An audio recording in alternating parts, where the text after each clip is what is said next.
Deion Sanders takes responsibility for epic CU Buffs collapse. "Y'all just got me off ********King fired," uttered Mike McIntyre to his staff mid-game through his headset as the Colorado Buffaloes blew a 31-3 second-half lead to the Oregon State Beavers in 2018.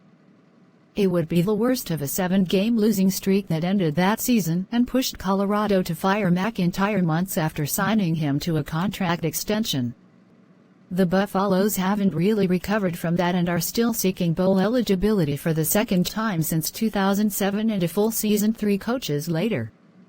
The Buffaloes were anything away from riding into their bye week at 5-2 while up 29-0. Instead, they allowed Stanford their biggest comeback in school history, dropping 46-43. While it's unknown right now what a seemingly despondent Deion Sanders said through the intercom, unlike McIntyre, he was ready to take the blame just moments after the double overtime loss. "If you were going to point fingers, point it at me, because if I allowed it, it's on me, not him," Sanders said about the defensive collapse regarding his coordinator Charles Kelly. "I felt complacency going into the half. I didn't like the feeling going in at half.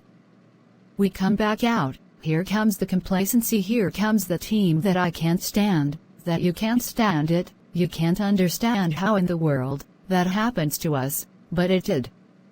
Horrible loss." Stanford scored 3 touchdowns on 4 offensive plays in the third quarter, cutting into CU's 99.8% chance to win according to ESPN. It was the second score for the Cardinal that was really a sign of the blunders to come as Eligeo Manners housed a 97-yard touchdown as a Buffaloes cornerback fell untouched on a slant route. A.O. Manners scored the third Stanford touchdown and the final one in overtime.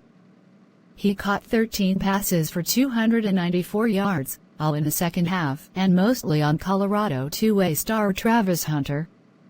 The sophomore's much-anticipated return led to his first 2 touchdowns in black and gold, but he was the key figure in the second-half collapse. Not only did Hunter allow A.O. Manner the most yards by an opposing player in Colorado history, but the Buffaloes' defensive back had the back-breaking penalty. Down at the Buffs' 16-yard line and 10 points on the scoreboard. Please subscribe.